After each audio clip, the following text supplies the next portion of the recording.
Pourquoi est-ce que tu ne peux pas ou du moins pourquoi est-ce que tu as très peu de chances de réussir en France si tu es entrepreneur, si tu as un business, bref, si tu as de la valeur tout simplement, des services ou des produits à apporter à l'autre. Ce ne sera pas une vidéo où il y aura de la politique, où je dirais je suis contre LFI, ou alors je suis contre RN, ou alors je suis contre Macron, ou quelque chose comme ça, hein. Moi je te le dis en fait, vraiment la politique, il faut vraiment que tu ne touches pas à ça. Pour moi, mais ça n'est que mon avis, il faut mettre tout ça dans le même camp, il faut mettre tout ça dans le même panier. Il ne faut absolument pas que tu attendes, voilà, l'arrivée d'un messie, l'arrivée, d'un être messianique qui va régler, tous les problèmes, un homme providentiel qui va régler tous les problèmes en France. Pourquoi? Parce que cela n'arrivera pas, ou du moins ça a très peu de chances d'arriver et surtout, bah, je te suggère plutôt, je te suggère de ne pas attendre les autres avant d'enclencher, ta réussite dans ton domaine, dans ton expertise. Et alors, ça va pas être non plus une vidéo qui fait du French bashing parce que bon, je pense que sur YouTube, il y a déjà assez de vidéos qui traitent, de ce genre de sujet, que la France c'est de la merde, qu'il n'y a plus, de sécurité en France, que tout le monde a peur de se faire agresser, oui. Donc pas de French bashing, même si c'est pas l'envie, qui me manque. On va pas se le cacher, en soi, la France en tant que pays, c'est un super, pays, on a une super,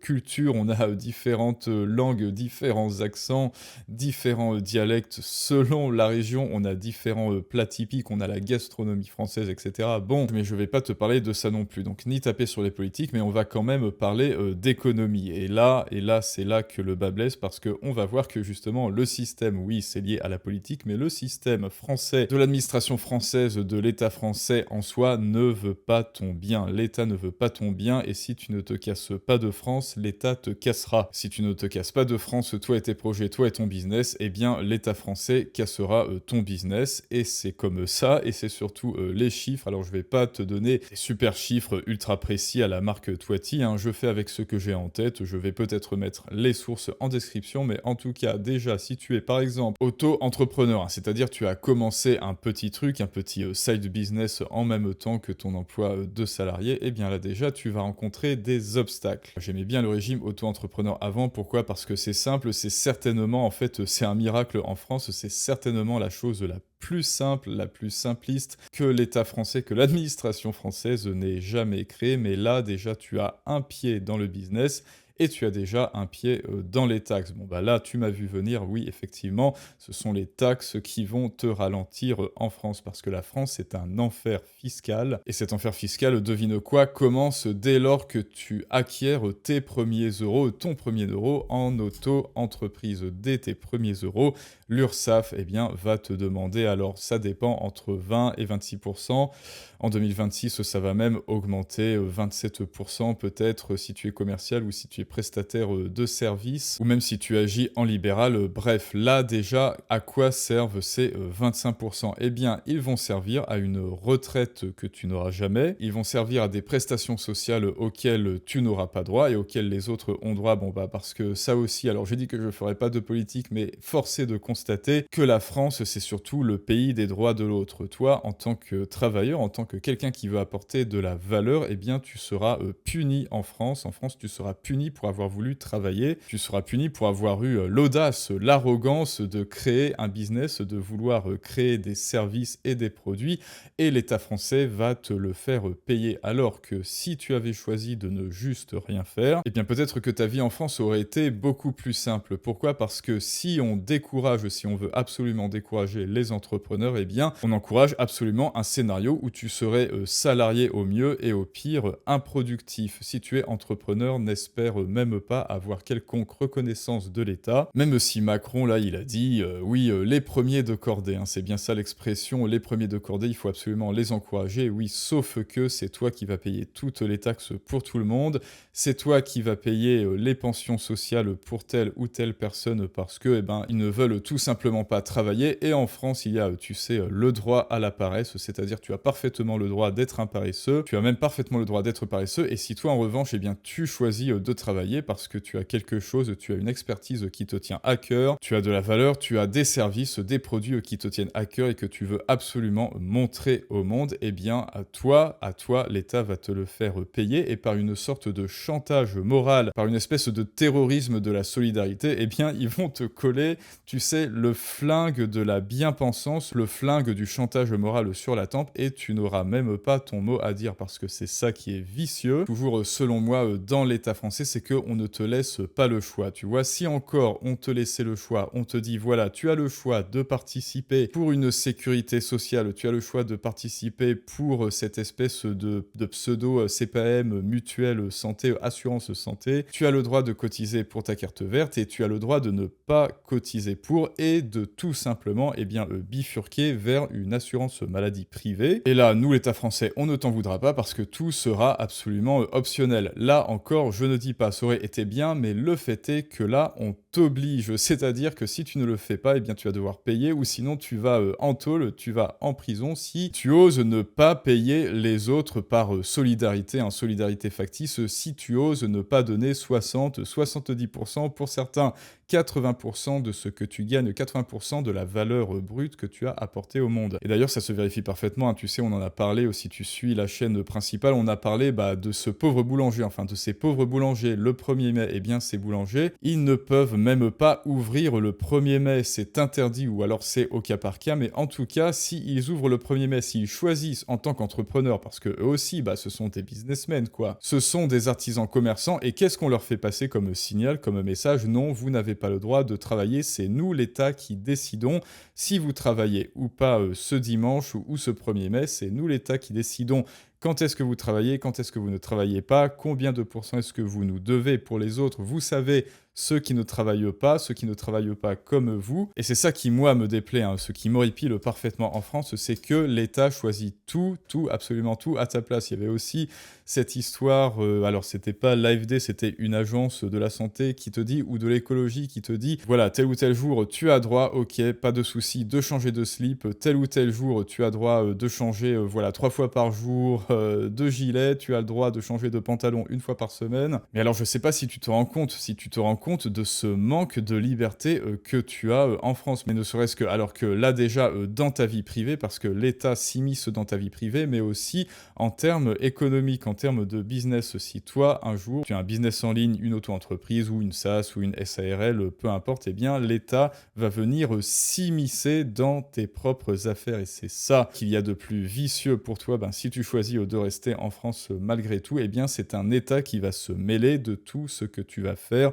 en tant qu'entreprise ou en tant qu'entrepreneur. Et alors, je parle même pas des chefs d'entreprise, peut-être que tu as déjà une entreprise et des salariés, eh ben, tu vas devoir, enfin, tu le sais plus que moi, si tu as encore une fois l'audace, l'arrogance de payer tes salariés au-dessus du SMIC, eh ben là, les taxes sur le superbrut explosent, ta participation sur le superbrut explose, c'est-à-dire la valeur que toi tu as engrangée avec la valeur évidemment de ton salarié, eh ben, ça va être complètement exponentiel. À toi, il ne te restera presque rien. Au salarié, pareil, il lui restera un petit net qui va devoir dépenser dans son loyer, dans ses affaires, etc. Donc bref, tout le monde, absolument tout le monde, à tous les niveaux, se fait disrupter. Et toi, évidemment, parce que tu es en première ligne, c'est toi qui te fais disrupter le plus par un État qui, selon moi, alors il faut l'imaginer, selon moi, comme un État obèse, tu sais, une espèce d'obèse morbide qui est assis, qui est allongé plutôt sur un lit d'hôpital. Et il faut ensuite que tu imagines des espèces de gros tuyaux, là, voilà, qui, de manière complètement affreuse, rentre dans sa gorge, rentre partout, dans ses reins, dans tout ce que tu veux, dans son estomac, avec une espèce de sonde gastrique en plus, enfin bref, une espèce de scène complètement intenable où tu vois du gélodiète passer comme ça dans les tuyaux pour arriver dans cette obèse morbide. Et ce gélodiète, il se trouve que ce sont les impôts, ce sont les taxes que tu as payées toi pour avoir osé créer de la valeur parce que, oh mon Dieu, tu as voulu entreprendre en France. Donc pour moi, voilà, la France, c'est vraiment viable si et seulement si toi, ce que tu vises, c'est une une petite vie pépère, tranquille, à proximité d'une grande ville, hein, voilà, tu vis dans un pavillon de banlieue. Pourquoi? Parce que tu as ton petit CDI, voilà, tu touches le salaire médian, hein, il n'y a aucune honte à toucher le salaire médian, évidemment, mais ce que je veux dire, c'est que tu n'as aucune autre ambition que d'être en CDI, de travailler dans une boîte. Comme tu as un CDI, eh bien là, tu as tous les droits d'ouvert que tu veux. Tu peux faire un prêt à la banque, tu peux faire des crédits à la consommation, tu peux faire absolument tout ce que tu veux. Voilà, tout ce que tu veux et tu auras soi-disant une retraite quand tu seras à la retraite. Mais bon, là encore, on le verra peut-être dans une autre vidéo, mais même en tant que salarié, tu n'auras pas de retraite. Mais alors que toi qui entreprends, toi qui as un business ou de la valeur à apporter, eh bien, sache que tu n'en auras aucune de retraite. Tu es entrepreneur, tu n'as le droit à absolument rien parce que tu es entrepreneur. Eh bien, déjà, toi, tous ces droits, les crédits immobiliers, non, c'est niette. Ne serait-ce que pour louer un appartement en agence, on va te demander tes 3 fiches de salaire. Ah bah oui, mais bon, moi, je suis auto-entrepreneur, alors qu'est-ce que je fais? Parce que le mois dernier, j'ai gagné 6 000, le mois d'avant, j'ai gagné 10 000, et en fait, le mois d'il y a 3 mois, bon, bah, j'étais un peu en pause, donc j'ai gagné 2 000, voilà. Alors qu'est-ce qu'on fait avec ça? Bah non, c'est pas une fiche de salaire, et tu verras que la plupart du temps, encore une fois, parce qu'on est en France, eh bien, on va te recaler. Alors que dans tous les autres pays, et même pas besoin de sortir d'Europe, tout ce qu'on te demande, c'est de l'argent. Voilà, tout simplement. Alors oui, tu vas devoir aligner, bon, la plupart du temps, 3 mois de loyer à l'avance, mais bon, pardon, ça se fait. Encore une fois, je préfère, et de loin, ce système-là. Il n'y a pas de souci, j'aligne l'argent, comme ça, en plus, je suis tranquille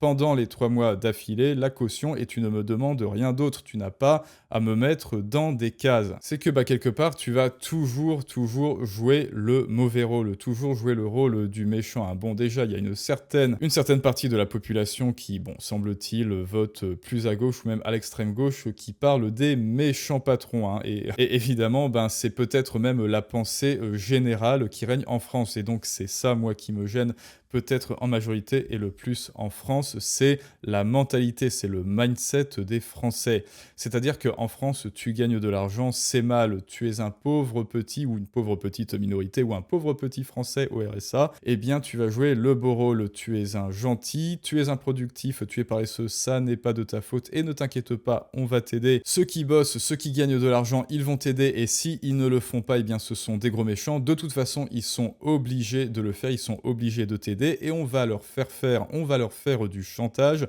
en leur disant que quand viendra leur tour, hein, c'est pareil pour ceux qui en ont marre de la sécu, de la carte verte, de la CPM, eh bien qu'est-ce qu'on leur dit quand ils ont découvert cette ultime fraude santé au niveau de l'État? On leur dit tu seras bien content quand tu auras un cancer. Bah, là c'est pareil, tu seras bien content quand toi tu seras au chômage, quand toi tu voudras être paresseux, quand toi tu seras improductif. Voilà, c'est toujours le chantage avec du et si. Et c'est toujours un chantage où le riche, mais bon, vous savez, en France, on est riche dès qu'on touche plus de 3 000 euros, semble-t-il, eh bien, vous êtes un méchant riche, et vous êtes méchant parce que vous avez osé gagner de l'argent. Et comme vous gagnez de l'argent, vous êtes un gros méchant capitaliste, et donc, eh ben, vous vous opposez au communisme français, parce que ça, bon, là, tu n'es pas obligé d'être d'accord avec moi, mais je dis ce que je pense, hein, voilà, je pense que la France a une philosophie et un mindset qui est absolument communiste. C'est-à-dire qu'on te fait croire que la France, c'est un pays libéral, etc.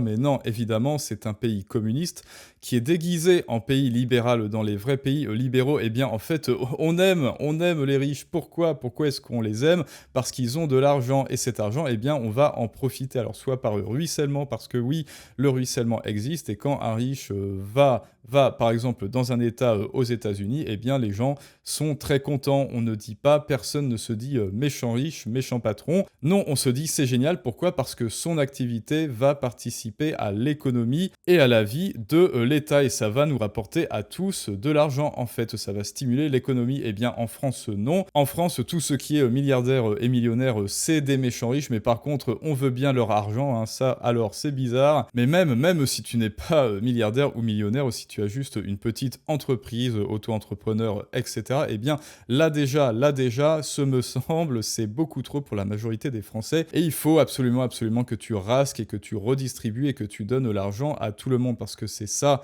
aussi qui règne en France. Tu as de l'argent, eh bien redistribue-le, voilà, à tout le monde. Sinon, tu es un gros méchant et donc c'est tout pour les autres et rien pour toi. Et encore une fois, mais là, bon, on va terminer. Si encore c'était un système communiste, on va dire, de redistribution qui filait droit, c'est-à-dire effectivement, les gens donnent 80, 90, 100% de leur salaire, hein, après tout, pourquoi pas.